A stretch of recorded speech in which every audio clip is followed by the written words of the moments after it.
फिर्यादी तानाजी जगन्नाथ जाधव वय 50 वर्ष राहणार आळसंग तालुका खानापूर जिल्हा सांगली यांनी विटा पोलीस स्टेशन येथे तक्रार दिली की त्यांच्या जर्सी गाई दिनांक 5/1/2024 रोजी रात्री 10 ते 6/1/2024च्या सकाळी 6 वाजताच्या दरम्यान त्यांच्या आळसंग येथील शेडमधून चोरीला गेल्याबाबत तक्रार दाखल केली होती।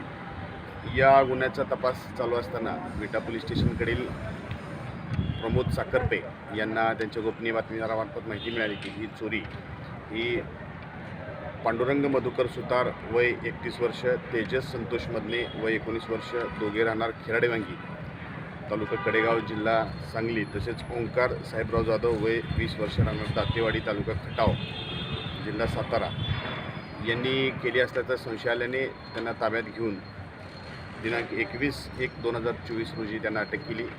त्यांनी या गुन्ह्याची कबुली देऊन या गुन्ह्यात चोरलेल्या गायी या आरोपींकडून ताब्यात घेण्यात आलेल्या आहेत आणि त्या रीतसर संबंधित शेतकऱ्यांना परत करण्यात आलेल्या आहेत। हा अतिशय गंभीर गुन्हा होता आणि शेतकऱ्याच्या पूर्ण गायी चोरीला गेल्यामुळं त्यांच्यावरती मोठे संकट आले होते। परंतु विटा पोलीस स्टेशनकडील गुन्हे शोध पथकातील सर्व पोलीस अंमलदार आणि पोलीस कॉन्स्टेबल प्रमोद साखरपे यांनी विशेष प्रयत्न करून हा गुन्हा उघडकीस आणलेला आहे। यामध्ये 2 लाख रुपये किमतीच्या 2 गायी तसेच 7 लाख रुपये किमतीचा एक टाटा कंपनीचा टेम्पो या आरोपींकडून हस्तगत करण्यात आलेली आहे।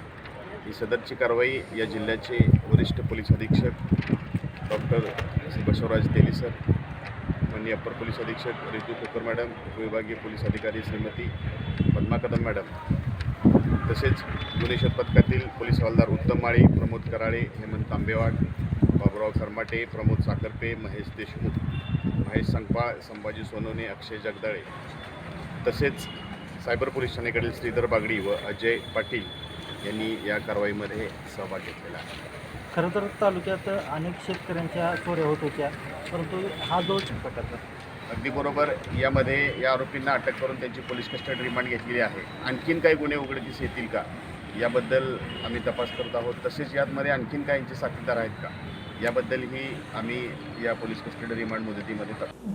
दिवसभरातील घडामोडींचा आढावा घेण्यासाठी पाहत रहा N24 मराठी न्यूज चॅनल।